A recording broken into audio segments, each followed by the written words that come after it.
जय हिंद साथियों। Current knowledge YouTube channel पर मैं अंकित कुमार आप सभी का स्वागत करता हूं। आज हम 29 अगस्त से 4 सितंबर 2022 के important Madhya Pradesh current affairs के बारे में जानेंगे। इस वीडियो की पीडीएफ आप हमारे टेलीग्राम ग्रुप से डाउनलोड कर सकते हैं। टेलीग्राम ग्रुप का लिंक वीडियो के डिस्क्रिप्शन में है। ठीक है, चलिए वीडियो को स्टार्ट करते हैं। आज का हमारा पहला क्वेश्चन है, हाल ही में मुख्यमंत्री शिवराज सिंह चौहान ने मध्य भारत के पहले toy cluster international toy cluster का वर्चुअली शिलान्यास कहाँ किया है?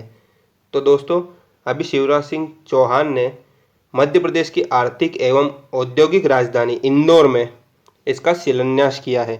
मुख्यमंत्री शिवराज सिंह चौहान ने इंदौर में स्वरोजगार योजनाओं के अंतर्गत लाभान्वित हितग्राहियों को ऋण स्वीकृत एवं वितरण कार्यक्रम में 2.84 करोड़ रुपए की लागत से बने मध्य भारत के पहले टॉय क्लस्टर का वर्चुअल शिलान्यास किया। ठीक है, याद रखिएगा, मध्य भारत के इस पहले टॉय क्लस्टर में 20 लघु इकाइयां स्थापित होंगी तथा 2000 से अधिक लोगों को रोजगार के अवसर मिलेंगे। इसके साथ ही उद्यमिता विकास प्रशिक्षण के लिए ई लर्निंग मॉड्यूल का शुभारंभ भी मुख्यमंत्री शिवराज सिंह चौहान ने यहाँ पर किया है। ठीक है, चलिए बढ़ते हैं नेक्स्ट क्वेश्चन की ओर। हाल ही में मध्य प्रदेश में हरा भरा मध्य प्रदेश अभियान का शुभारंभ किसने किया? तो दोस्तों, मध्य प्रदेश के मुख्यमंत्री शिवराज सिंह चौहान ने हरा भरा मध्य प्रदेश अभियान का शुभारंभ किया है। इस अभियान के तहत क्या होगा कि प्रधानमंत्री नरेंद्र मोदी जी के जन्म दिवस 17 सितंबर, पंडित दीनदयाल उपाध्याय की जयंती 25 सितंबर और महात्मा गांधी जी की जयंती 2 अक्टूबर को 25-25 लाख पौधे लगाए जाएंगे। इस प्रकार प्रदेश में राजधानी से ग्राम पंचायत स्तर तक 75 लाख पौधों का रोपण होगा।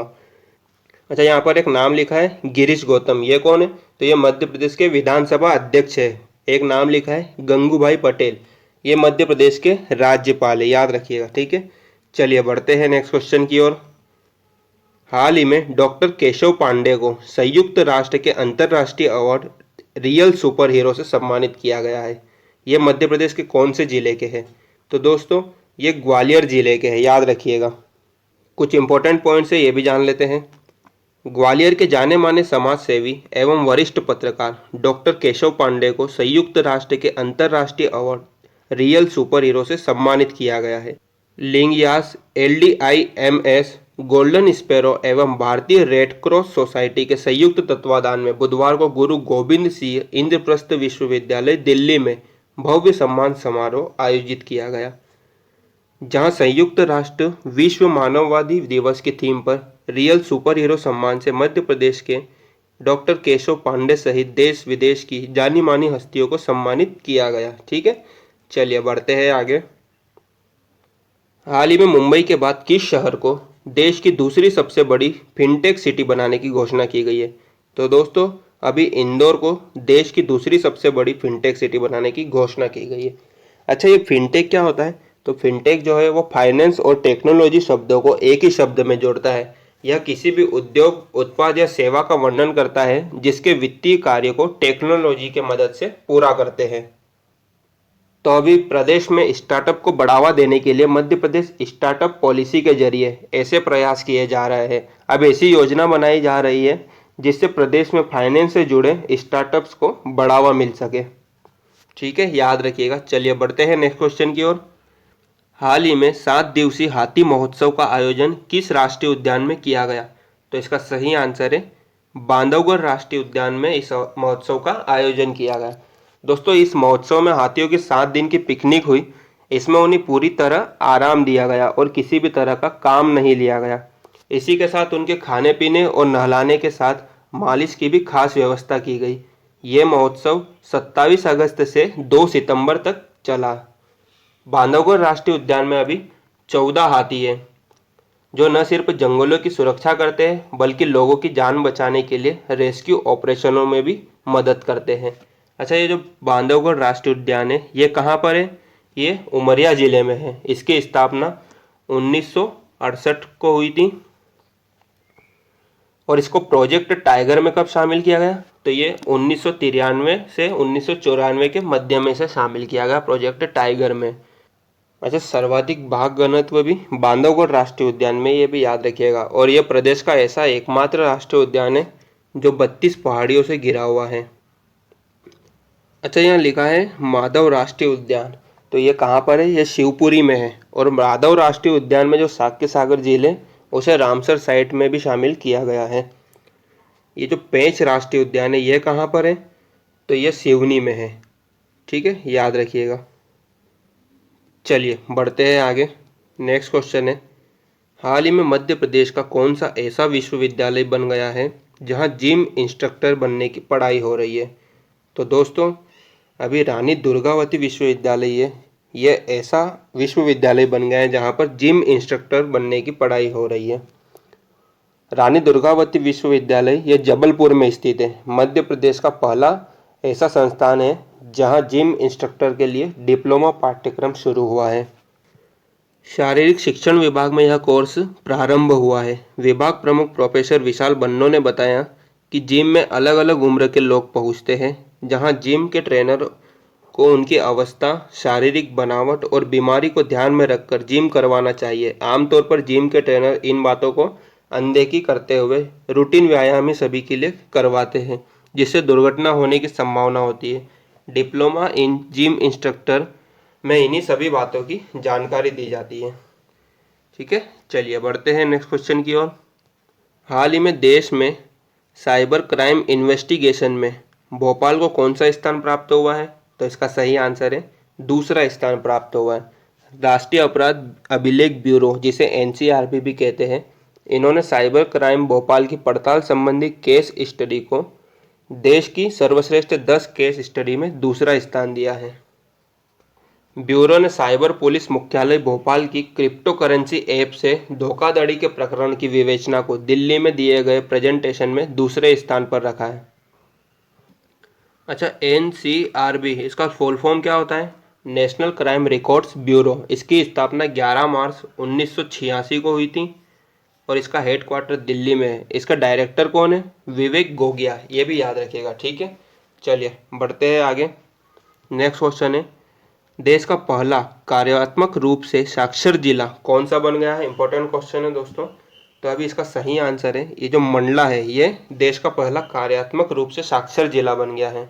याद रखिएगा, साक्षरता इंसान के कामयाब होने की पहली सीढ़ी है। अब इसी कड़ी में मध्य प्रदेश का मंडला जिला पूर्ण रूप से कार्यात्मक साक्षर जिला बन गया है। पूर्ण रूप से कार्यात्मक साक्षर होने का मतलब यह है कि अब मंडला जिले के सभी लोग अपना नाम लिख सकते हैं और गिनती, लिखना व पढ़ना जानते हैं। याद रखिएगा। ठीक है, चलिए बढ़ते हैं नेक्स्ट क्वेश्चन की ओर।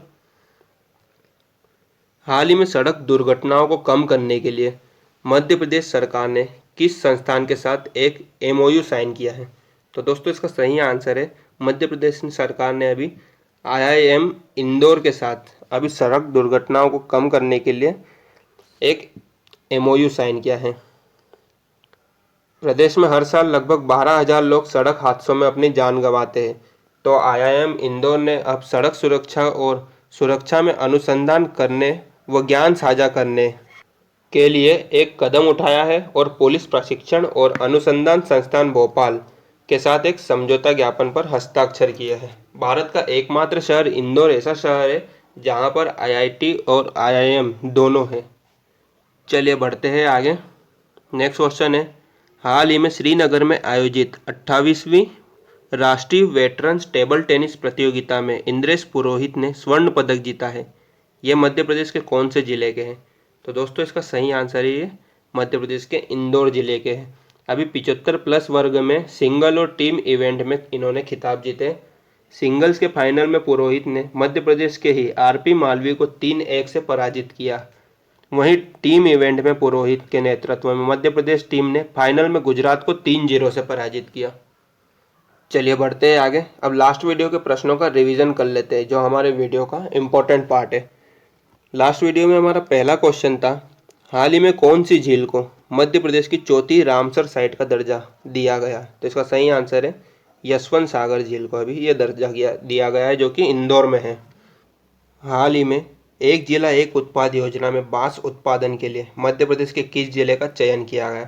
तो दोस्तों, अभी एक जिला एक उत्पाद योजना में बांस उत्पादन के लिए मध्य प्रदेश में हरदा, देवास और रीवा जिलों को शामिल किया गया है।